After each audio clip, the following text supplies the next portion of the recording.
If you're not willing to go in there and face yourself, you're not gonna find anything. You're gonna live right here on surface, man, right here on surface. So if there is an ending to this world and there is somewhere to go and there's a judgment, you're gonna get there and you might see a chart. And that chart may tell you who the fuck you should have been. And now you get the rest of your life to think about that. Man, I could have lived a much better life if I just would have just suffered a little bit more. If I just would have went in that and realized I had so much more. But fear and the 40% and living here versus living here, being afraid, stop me. Your biggest enemy, the most important conversation you will ever have in your life is the one you have with yourself. You wake up with it, you walk around with it, you go to bed with it. Eventually, you're going to act on it, whether you're good or bad. You have to. That's why the whole thing about this book I have, it's about you. It is about you. It's strictly about you finding who you are. So many people die, live 100 years, never fucking know who they are. Never know who they are. You have to look in that mirror and know there's so much more in here, man. Because I can literally right now be a 300-pound guy spraying for cockroaches still to this day. If I did not look in that mirror and say, there has to be more to this. This can't be it. And then willing to go into it, dive deep into it, and give all I have to find it. So that's what all that's about. Let's say there's 10 people in this room, and we're all mediocre. But I'm the best of the mediocre people. I now think I'm great. I'm great. We surround ourselves around people that make us feel great. They tell us what we want to hear. The second we put ourselves amongst the uncommon people, we don't like that feeling, that challenging feeling of that person who's waking up at 3:30 in the morning and say, hey, push your on, we're going for a run. We don't like that challenge. We like that person who says, hey, you know what, man, I don't feel good today, man. And they say, oh, it's okay, brother. We'll take a day off, man. We'll get a pizza and watch the game. We like that. We love that feeling. Why? Because you understand, man, we're good, bro. We don't want that motherfuckers like this. Hey, man, no, bro. Get your fucking shit on, man. Stop being a punk. We don't want that in our lives. We don't want that person who's constantly challenging our weaknesses. We want that person who's constantly, making us feel nice and good and secure in ours. That's the mediocrity of life. We want to be the best amongst the average people. People wonder, how do you stay hungry all the time? Because after I accomplish something, I don't sit back like a lot of guys who graduate buds, graduate this, graduate that. They get comfortable. They wonder why I'm getting weak, man. I don't know, I lost my edge. What's going on? Because once you hit the top of the fucking mountain, guess what happened? I'm good. I'm good, so you wonder why you're falling down now. Because once you reach the top of the mountain, you gotta build another one. That's mediocrity. There's a lot of people in mediocrity who have a nice resume, but they're one-timers, man. They hit a one-time deal, they busted it open, got a lot of money, but they're good.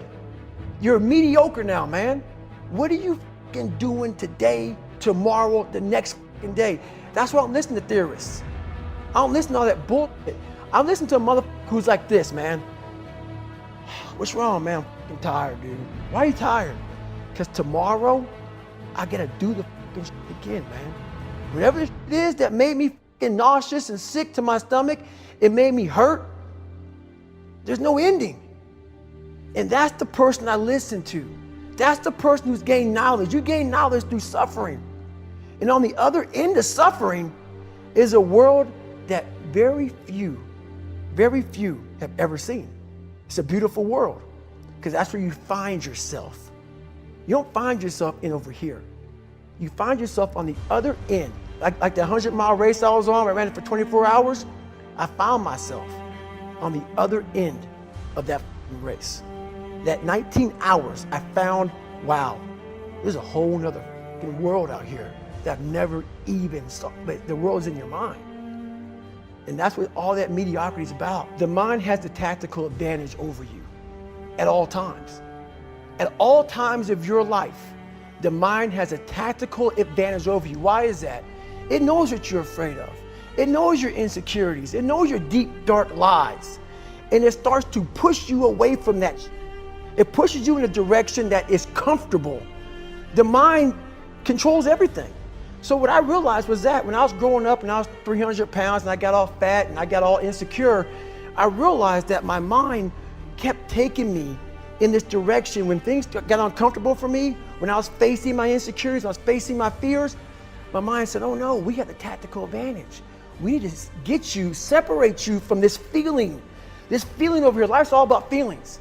We want the happy feeling. We don't want that feeling of this sucks.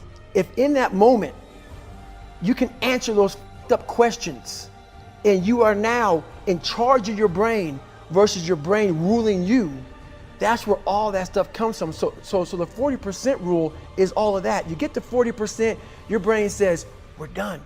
Let's roll, man. This is starting to get painful. This is uncomfortable. So you sit down. You have to figure out ways, and everybody's different. That's how the book kind of talks about, like we all have these things about, 5 steps to this and 4 steps to this. It's a lot more than that. That's all bullshit. It's a practice that you have to, it's a habit. So if you know that at 40%, I'm feeling pain. At 40%, I'm feeling pain. That's where the 40% rule kicks in. Now it starts. Okay, I'm feeling pain.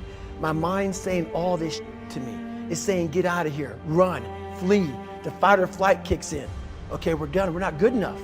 It starts telling you all these things. You start to believe it because the mind controls all. This is the time where you have to gain control back of your mind. It's okay. Let me see if I can go 45%. And once you start giving yourself more and more hope and start realizing, okay, the mind starts to be, okay, what are you doing? We're supposed to be going right and you're going left. You start then controlling your mind. Start finding more in yourself. And then it goes from 40% to a lot further than that. But that's the start of it though.